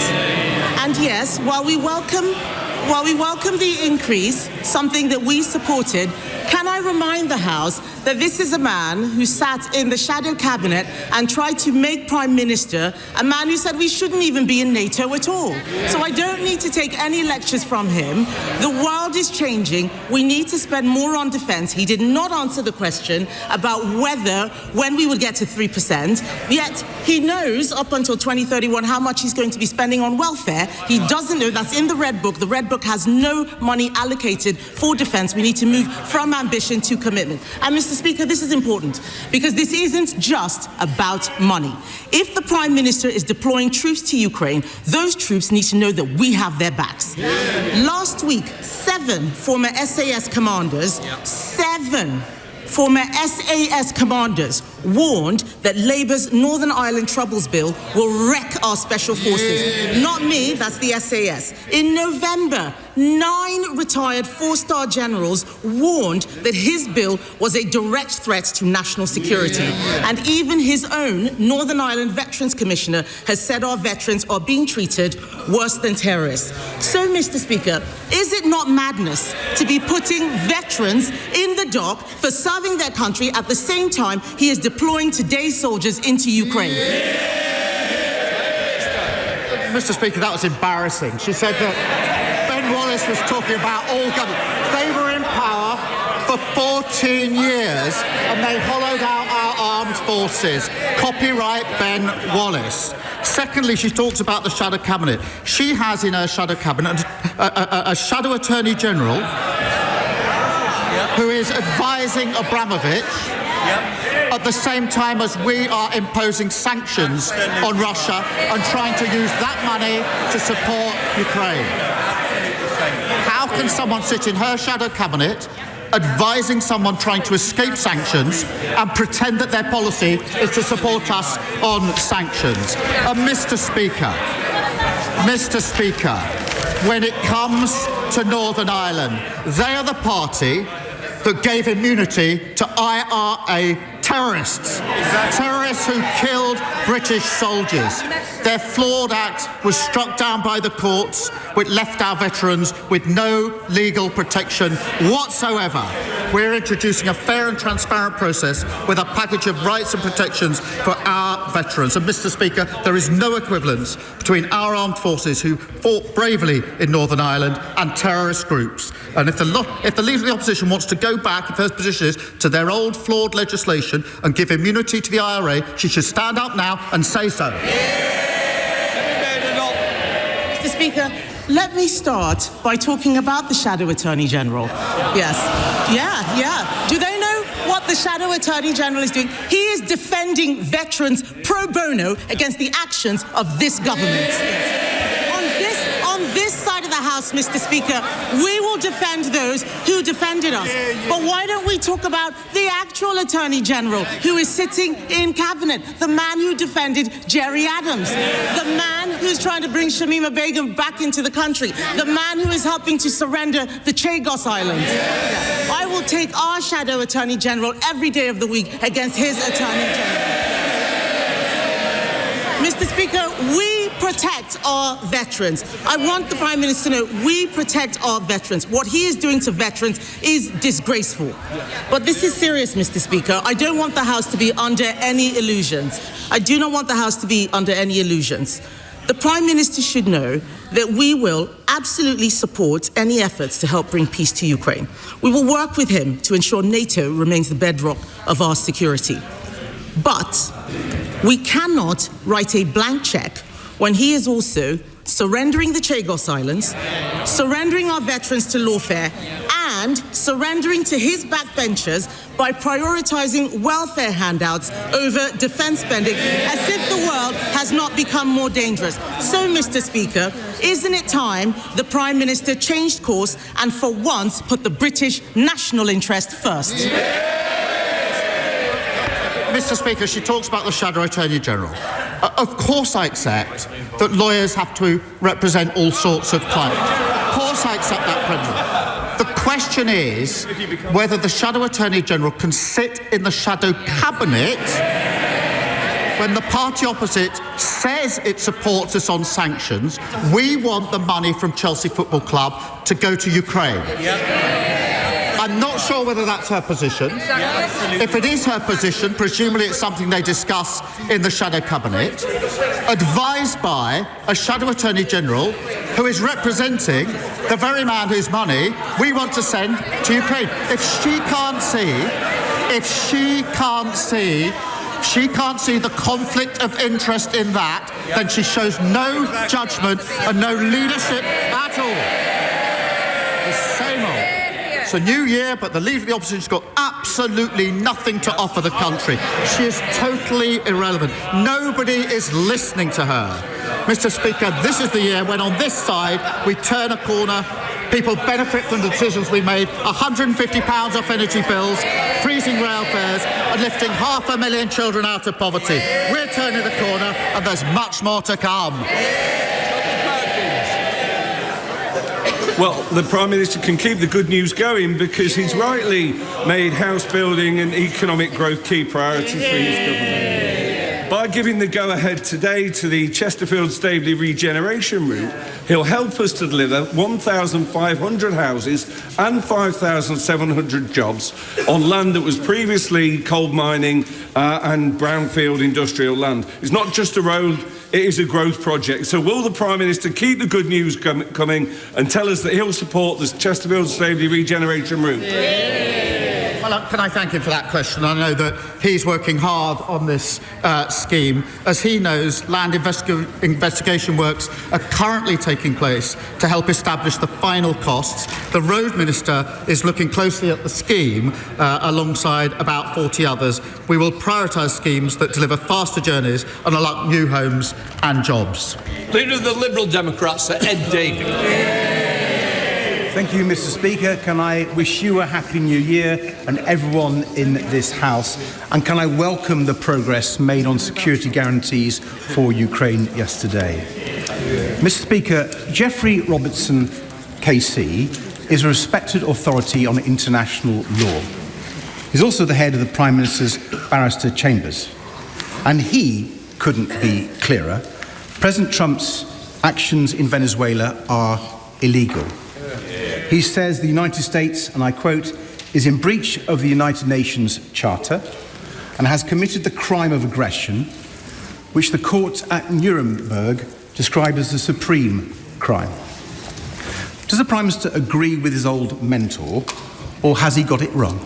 Well, there's plenty of things that Geoffrey and I have agreed on and disagree with over the years, but let me set out our position. It is our long-standing position that Maduro was not a legitimate president in Venezuela. And so nobody, I think, sheds any tears at his removal. And what we need, what we were saying before the weekend, and we say again, is there needs to be a peaceful transition to democracy in Venezuela. Now, the benchmark of all actions of all countries is, of course, international law, and it is for the US to justify its actions accordingly. My focus is on the defence and security of the United Kingdom, and yesterday we were working with NATO allies, including the US, on security guarantees for Ukraine. And it's only with security guarantees that we'll have a just and lasting peace in Ukraine, which is vitally important for Ukraine, for Europe, and for the United Kingdom. Sir Ed Davey. Mr. Speaker, the Prime Minister just looks ridiculous when he won't tell the truth that Trump has broken international law. But turning to Donald Trump's next target, the Prime Minister was right to give the Danish Prime Minister his backing over Trump's threats to annex Greenland, and I welcome his joint statement with other European leaders. But does he also agree that if Trump does attack Greenland, it will be the end of NATO? And given that frightening possibility, does he accept that the UK needs to increase defence spending more quickly than currently planned and build new alliances with reliable nations? Well, Mr. Speaker, let me be... the Greenland issue is obviously very, very important. I thank him for raising it. The future of Greenland is for Greenland and the Kingdom of Denmark, and for Greenland and the Kingdom of Denmark alone. And yesterday, he will have seen that I put out a statement to that effect, along with fellow allies in Europe. And of course, NATO is hugely important, the single most effective and important military alliance the world has ever known. He keeps encouraging me to sort of tug away at parts of NATO and to choose between Europe and the US. That would be a strategic mistake for our country. And yesterday we were working with our NATO allies, including the US, our NATO ally, on a just and lasting peace in Ukraine. That will not happen without security guarantees from the coalition of the willing, backed by the United States. That's a vitally important issue, and we made progress on that. And there won't be a just and lasting peace in Ukraine without those security guarantees, and not achieving a just and lasting peace in Ukraine is not in our national interest, and that's why I'm applying so much time and energy to seeking to get that outcome. Prime Minister, even its strongest advocates acknowledge that Northern Ireland... Good Lord, that was a long one. And as a consequence of the length of PMQs this week, we will dispense with the advert break for now. Headlines on the way at past. Natasha Clark is with me. I don't quite understand what happened there. Was she demanding that he make a statement to the House about what would be, when it finally happened, quite important military detail, but it hasn't happened yet? In the event of a ceasefire, we will deploy troops to Ukraine. Can you tell us exactly what that will mean and involve, even though none of it has actually happened? I genuinely didn't understand what she was going on about, and rather more worryingly, I'm not sure she did. No, I think that was actually, I don't think it quite worked as a tactic for her to go on today. Obviously, there were questions, and right questions, to be asked. Well, the military spending question was good. I'd have opened with that if that was the road that you were determined to go down. There were some good questions. I don't feel like she maybe deployed them in the right way. Also, what did she want, Natasha? Did she want him to provide detail of how many troops, where would they be, right. what does that look like? Is that how we normally operate as a country? We tell our potential enemies exactly what we're doing, when and how and why, like months, if not years, before it actually happens in a theoretical universe? Totally. And it's obviously a totally hypothetical situation at the moment, because as you point out, we haven't got a peace deal yet in order to do so. But, you know, in on the other hand, it was something that was announced by the UK and the French government. They are wanting to say, we will put boots on the ground. It's fair enough for her to ask, what does that actually look like in practice? But it is exceedingly difficult for Keir Starmer to give any answers on something that's not happening. And what he did say, though, which was interesting, was that Parliament will get a vote if and when that does happen. That will be something which obviously previous prime ministers and leaders of parties have really struggled with, holding their parties together on the issue of whether we deploy troops or whether we do military strikes in other countries. That has been something which every prime minister has really struggled with making that case for. And I think the benefit of a massive majority, perhaps, because you're not vulnerable to rebellion or quibble. Well, you say that. Well, you do say that. and equally, with a massive Labour majority, it's rarely the Conservatives that are opposed to military action. It's more likely to be the other way around. Yes, but it will probably, if and when it happens, expose some splits within the Labour Party, which is completely, we're getting completely used to it now, aren't we? Those splits in the Labour Party, despite Keir Starmer having such a strong majority. It's clear there are lots of different wings in that Labour Party which are starting to emerge. So it's a bit of a risky strategy, but I think for Keir Starmer, he will probably think there is no option but to hold such a vote to get the mandate for that military action if indeed it happens. And then again, on the issue of whether or not she actually understands what's going on, even the words that are coming out of her own mouth, for the Shadow Attorney General to be acting for a sanctioned Russian oligarch as the UK government, the UK state pursues money from him that they want to redirect towards the Ukrainian war effort, and sitting in the shadow cabinet. I mean, you could tell sometimes from Keir Starmer's tone when he goes full DPP, and it's an absolute no-brainer. This is completely indefensible. Bill Browder, very strong on this subject over the Christmas period, the least partisan man I know, because his mission in life is, of course, simply to achieve justice for his lawyer, Sergei Magnitsky, who was essentially killed by Putin's cronies, and he will break bread with anybody in pursuit of that. But for the Shadow Attorney General to sit in shadow cabinet and act for a sanctioned Russian oligarch, even if it is Roman Abramovich, who,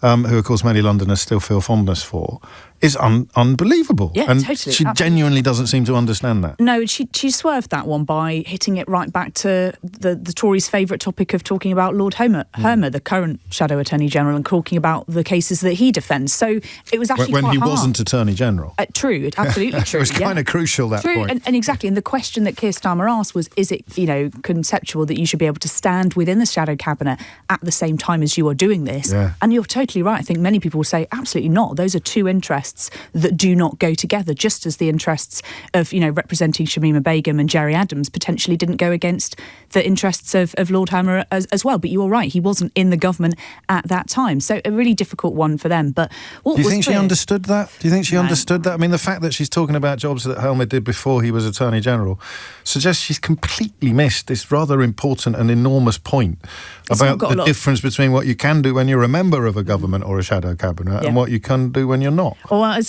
Keir Starmer says, is she just irrelevant and no one's listening to her, and she's totally irrelevant, no one's listening to her, basically a pointless party. Can you have it both? Is Keir Starmer able to make that argument that the Tories are totally irrelevant, but also that you should be behaving he could like say, a I've government? got no choice but to talk to her, but I'd rather...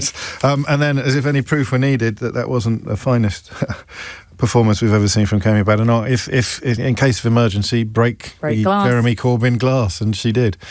Yes, that was. So she was talking about. He sat and tried to make him Prime Minister. She loves rolling out that line, doesn't she? There were some good questions from Kemi Badenoch there, but I think her delivery was poor, and I didn't think that she did them in the right the right order. When she sort of said, when she was saying, "We will support you in what you want to do on Ukraine," that was the sort of collegiate party politics working together that we might have expected under previous governments, right? And if she'd said that at the top, I think Keir Starmer would have reacted in a much better tone. But instead, she went in for the attack from the very sort of word go, and I don't think it quite worked. Nadia puts it well. So on international issues, when in opposition, Starmer always made Britain look united by backing the government. Does Badenoch think Keir doesn't recognise the importance of NATO? Of course he does. She's sniping about things that aren't hers to know in opposition. And if Nadia in Hastings can work that out, you have to wonder why the leader of His Majesty's opposition apparently struggles to do so. Yeah. There are some questions, should he have spoken to Trump by now about Venezuela? It is fair to say that in the last 4 days he's only managed to speak to an advisor of President Trump, as he just said. Not a great look.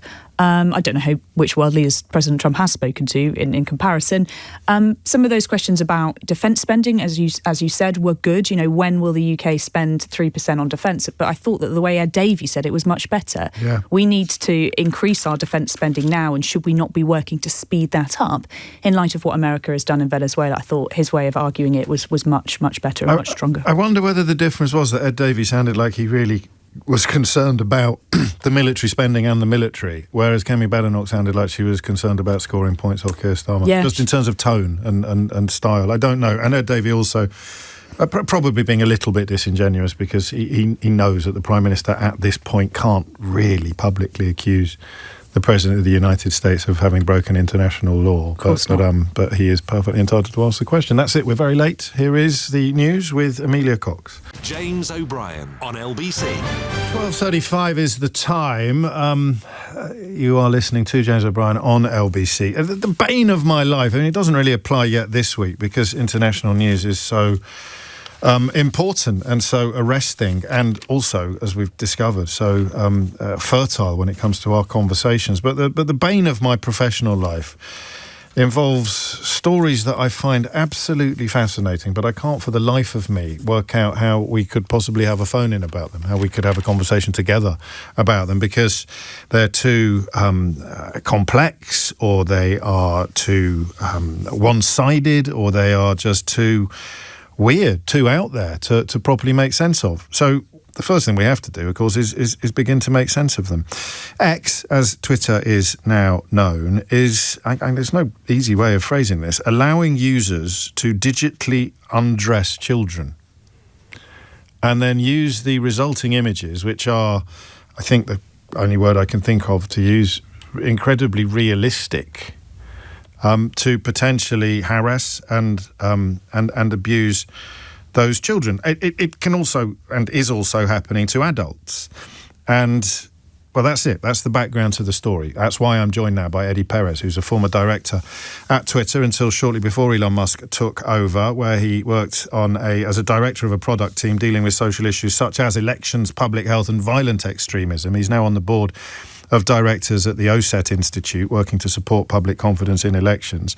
And I'm afraid, Eddie, I'm going to have to drag you down to my level when it comes to understanding and knowledge, and begin by asking you how this happens. Sure. First of all, thanks for having me, James. And I'm glad you're reporting on this important topic.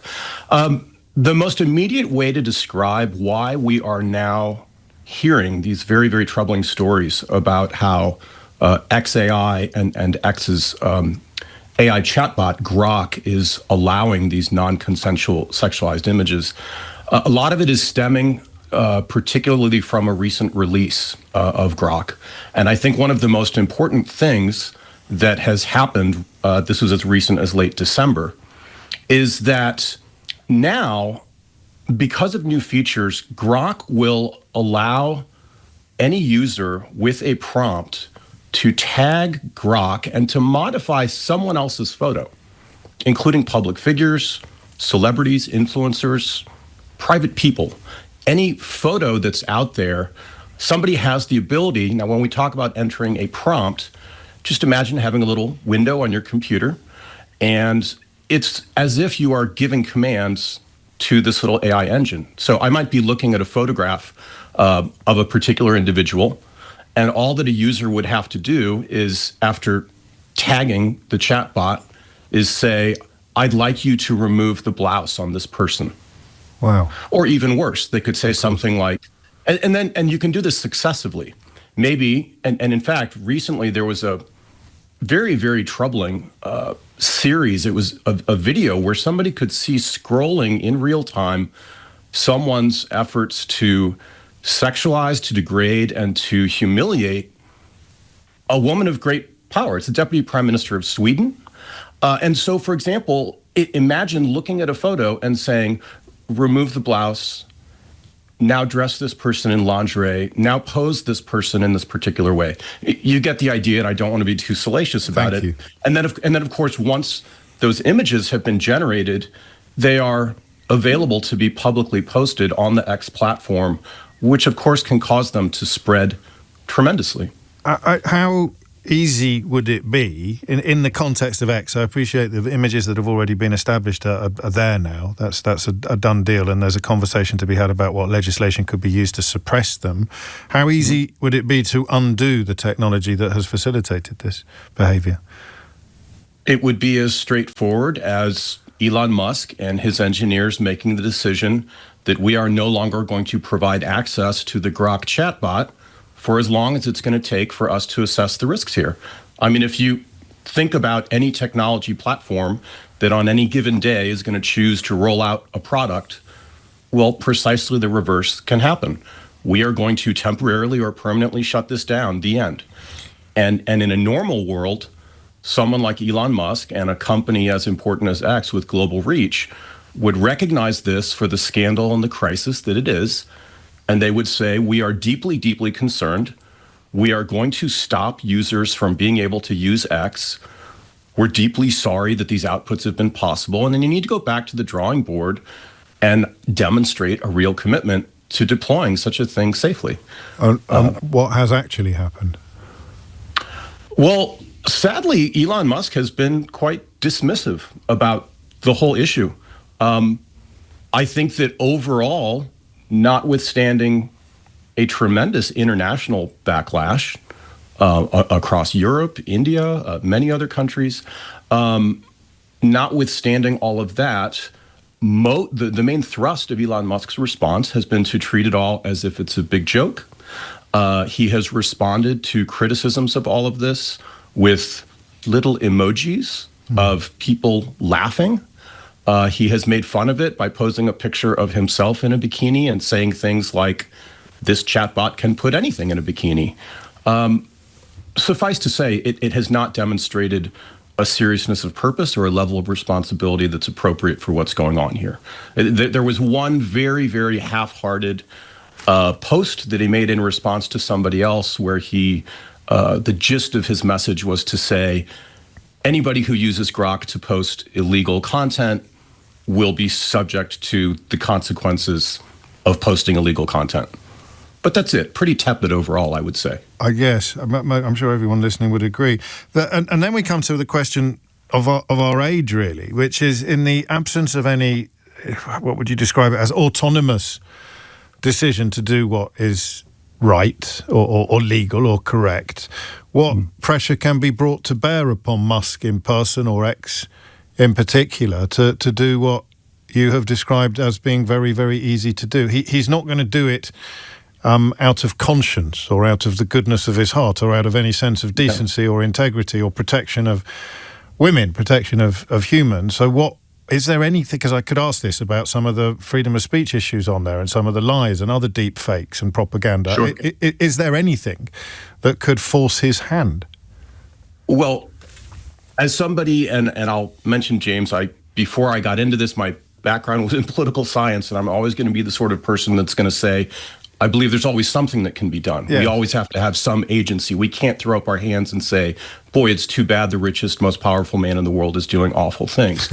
And to that end, we are gladly seeing, and what I think both the UK and the European Union are demonstrating leadership on, is to raise very strong, very unequivocal condemnations and public pronouncements of this, and specifically to make it clear to Mr. Musk that these sovereign nations and the EU are going to look at the framework of their legal regulations to bring whatever sanctions are going to be appropriate and possible for illegal activity, whether it's the Online Safety Act in the UK, the Digital Services Act in the European Union.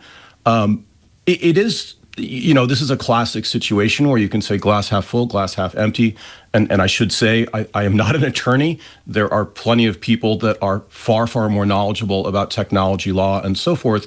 However, I think it can still be said that it's troubling that there are as many gray areas currently as there are, not simply in terms of the DSA or the Online Safety Act or in the United States, the Take It Down Act. It can't be denied that both the way that the laws are written, and yes, most importantly, it's going to take political will and risk-taking and authority to hold somebody as powerful as Elon Musk to account. But that is currently what's going on, and those are the legal frameworks that will be looked at. And of course, you mentioned Musk's unprecedented wealth, because of course it means, and his personal relationship with the company, which means that it's hard to imagine financial sanction making much of a dent in his, well, the combination of wealth and ego. It's hard to imagine financial penalties making much of a dent in him. So you're looking at the possibility. It's that age-old, the greyest area of all is whether or not these platforms should be treated as publishers in the traditional sense, and therefore be responsible legally, not morally, but legally, for every single thing that is published on those platforms. On a personal level, Eddie, what do you think Musk is up to in allowing this to happen and responding to it so childishly? I don't mean to sound glib about what I'm going to say, James, but I've been an observer of Musk for many years. Needless to say, I took great interest from the moment that he made his successful bid for Twitter when I was still there. I left from a principled standpoint. I did not have confidence in the sort of company he was going to run, and I wouldn't want to be part of it. I bet you're feeling pretty stupid now, Eddie, aren't you, eh? I have quite seriously always thought, it frankly surprises me how much Musk, at his age, truly does appear to be driven by a lot of impulses that I can only characterize as a desire to be a chaos agent, a provocateur, to be the center of attention. And I don't say this lightly. There is a tremendous amount of, frankly, rather immature kind of male psychology going on here.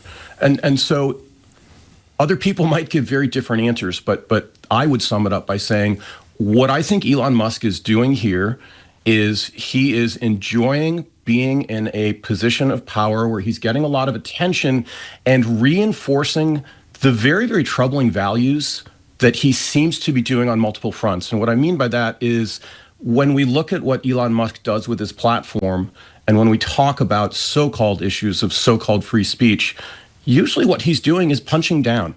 He's punching down on those people and segments of society that actually have less power, whether it's due to race or whether it's Jewish history, or in this case, women. And I'll say, and then I'll pause, I do think that this particular episode is especially troubling, and I don't think we can talk about it without pointing out that this is what is being shrugged off and what is being treated as a big joke is a really, really systemic form of misogyny that's happening on a very large scale. This is 50% at least of the population of the planet, that the most powerful man in the world is happily allowing his technology to sexualize and to degrade and to humiliate. And that needs to be part of the conversation. Why would this even in some circles be laughed off as if this is just boys being boys? That's very, very helpfully put. Thank you. Well, speaking only for myself, I don't know about anybody else listening, but I'm a lot clearer now on what is going on and just how profound this is. What we don't have in conclusion is much idea of what will happen next. But as you say, it's going to involve concerted and unified action by lawmakers, by government. It is. And the one thing I'll note quickly, James, that also is a piece of the puzzle, and again, very worrisome. I noted earlier how strong the international backlash is, everything that UK, EU, and others are doing. One country that in terms of the government has been largely conspicuously silent on all of this is the United States of America. And frankly, the U.S. is engaged in transatlantic sort of push and pull on these issues of technology. Well, Eddie Perez, thank you, former director at Twitter, now on the board of directors at the OSET Institute, working to support public confidence in elections, making the point, of course, that one of the only leaders you might expect to have spoken about this and to have condemned this is the leader who has routinely and infamously boasted, of course, about grabbing women by the... ... It's 12:49. James O'Brien on LBC. It is 12:52 and we continue our idiot's guide to important matters, moving from the filth that is currently populating Twitter, or X as it's now known, onto Greenland. And just for the avoidance of doubt, I'm the idiot.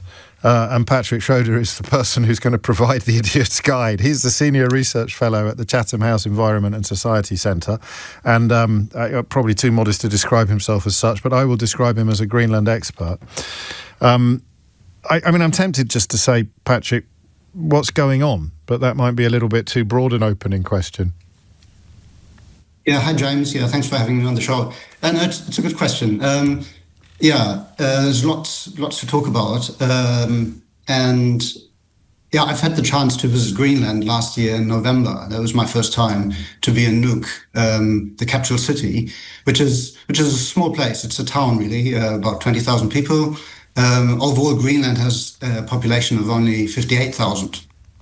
And I was mostly interested in Greenland because of my work on climate and environment, because the impacts of climate change on Greenland are quite significant. So one of the things people mentioned, how warm it was for the time of the year. Oh. So it's warm fast. But then during the conference that I attended, there was also a lot of discussion around the politics, which we now also see in the news, and the relationship between Greenland and Europe, etc. Is it possible to speak of Greenland public opinion? I'm always wary of public opinion because it's always fractured and often sometimes polarised. But is there a sort of Greenlandish attitude to Donald Trump's posturing, Donald Trump's ambitions?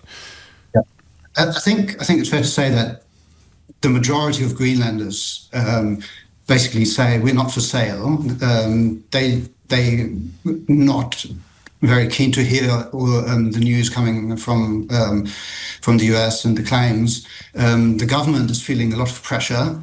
And actually, one of the more general sentiments around Greenland is actually that Greenland people have a strong national identity and they want to be an independent country. So at the moment, Greenland is part of Denmark in a way that gives Greenland some autonomy. So there's a parliament, there's a government that's elected. The government has basically the say over most domestic policies, but issues related to foreign policy, diplomacy, international affairs, all of that sits with Denmark. They'd be very, very wealthy if they were independent, if these critical minerals, and I know this is particularly in your purview, are as valuable as everybody keeps claiming and keeps explaining. Just tell us what they are, why they are so valuable, and whether or not Donald Trump does need to invoke any form of annexation or invasion in order to enable American companies to exploit the resources. Yes, there are minerals and in Greenland, especially in the southern part of Greenland. at the moment, there's not actually that much mining going on. So there's some gold mining, but there are some deposits of rare earth elements. So these are not actually rare, but at the moment, those rare earth elements, the supply chains are dominated by China, which has created a lot of the geopolitical issues around it. There were the exports controls last year, he said. So actually, Greenland depends a lot economically on Denmark at the moment. About half of the annual budget is provided by Denmark. That's about 450 million pounds. And so there's actually, Greenlanders are keen to tap that mineral wealth. But in order to do that, there needs to be investments. And so that's where Greenland is also in discussion with various companies. And we actually, in our event, we had the mayor of South Greenland on our panel, and she was negotiating with 3 mining companies about the extraction rights. So that's already happening. So there's actually no need for annexing Greenland, because you could have kind of like business deals. So that with American companies, I mean, simple economies of scale and experience would suggest that American companies would be at the front of any queue for exploration rights and mining rights anyway. Yeah, I think they're discussing with US companies. So there's one company that's listed on the New York Stock Exchange. They quite advanced in these discussions. So the minerals is one part, but just over the last few days, the geopolitical aspect has come in. So Trump was saying we need it for security, because Greenland's situated between the US and Russia. If there were nuclear missiles, they would probably fly over Greenland. But again, that is not necessarily a reason why Greenland needs to be annexed, because during the Cold War, the US already had military presence in Greenland. That's 6,000 troops on the ground. If only there was some sort of, I don't know, I can't think of what we might call it, like a sort of North Atlantic Treaty Organisation. That might be quite helpful in this kind of circumstance. That could be helpful, yeah. I think that organisation does exist. I think, they need to get their act together to find a solution. And I mean, the average Greenlander will be worried about this, or thinking that it's being, we're poor. The conversation is about us but without us, as we often hear about the Baltic states in the context of Russian aggression. Would the average Greenlander feel part of the conversation, or that they're being discussed above their own heads? Yeah, I think mostly above their own heads. And that's generally the sentiment, that they want to have more say in the future of their country. So it's like the long-term plan is to become independent.